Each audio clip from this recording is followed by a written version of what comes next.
How many of you feel like your body has started changing after 35, even though I'm not doing anything different, right? How many of you are sleeping but still waking up tired or waking up at night and struggling to fall back asleep? Type yes if sleep no longer feels restorative.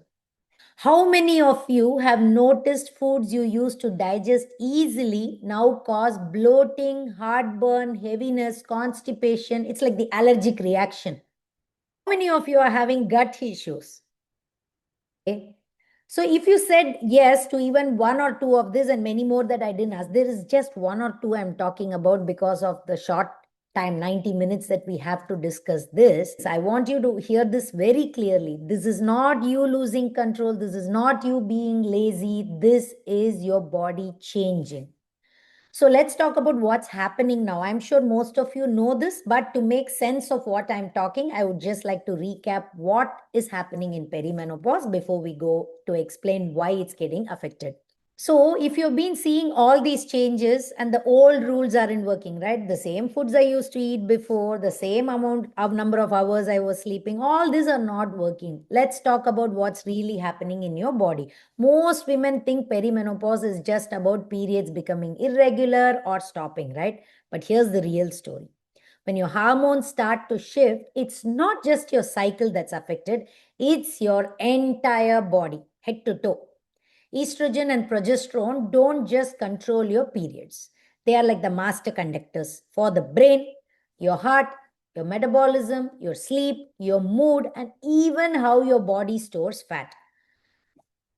You're waking up hot at night, sweating in a pool of sweat. You go into the kitchen, open your fridge 100 times, not knowing why you opened it. You are trying to sleep, like Aarti says, not being able to sleep at night, feeling restless, abdomen fat suddenly increasing, feeling angry looking at even your family members that you love so much. And there, we are all there together in this, ladies. Cravings, especially at night time, frustration. These are all some of the symptoms, right? This is something which we are all familiar with. But the research now, the women's health, research on women, this is the sad state of affairs. Women's health, research on women's health, especially women in perimenopause and menopause, has been abysmally low. And recently, in the 10-15 years, I think, more and more and more research is coming up.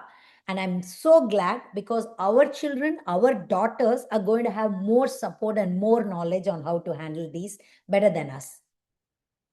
UTI, recurring UTIs. My mom had this constantly in her late 50s, early 60s. We didn't realize this.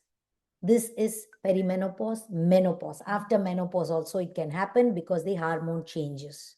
Vaginal and skin dryness. Okay. Women in menopause having heart attacks is very high and it comes completely different from the symptoms that you see in men. It's a silent one for women. The symptoms are totally different. They are now having more research on all these things. Anxiety and depression. I think Nivedita had gum infection, and when she went, the doctor said these are also perimenopausal.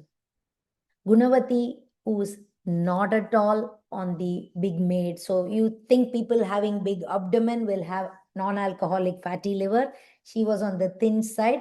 Menopause hit her. She has non-alcoholic fatty liver.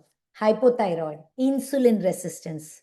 All these things are very, very common, and mostly it happens because of the shift in your progesterone and estrogen level. So the midlife health, you cannot change all this by putting in a lot of effort. It changes when your habits adapt to your hormones. Cutting out carbs, the hormones are not going to respond. Cutting out your fat, most of the hormones are produced from the fat cells. So you can't help yourself if you do a zero fat diet. All that, right? The reason most women stay stuck is not because they don't try. It's because they try to change everything at once without accounting for what real life actually looks like for them, right? What happens when your child falls sick? When work gets intense or PMS hits you? Ramya's Cannot. You saw Ramya here. When she first started, she found that even now she gets it most of the time before her period, her plantar fasciitis. So the base of her foot gets inflamed. She can hardly put her foot down. Sujata struggles with cramps. She's never had it before. So these are all symptoms which can start in perimenopause. So when that happens, you are going on a crash diet or like 7 days of workout, you drop everything. So this is what most of the programs that you have done so far would have missed. They teach you what to do, but not how to handle disruptions in life when pressure hits you. You don't just miss a workout, you stop everything. You abandon the plan and wait for the next best month to start this. This is not lack of discipline. That's because behavior change in midlife has to be different. This is the part I specialize in, helping women build habits that survive life. Because midlife transformation isn't about knowing what to do. You all know what to do, ladies. It's about staying consistent when life gets messy and understanding what consistency means. Today, with the two tools that I taught you here, we shared here, right?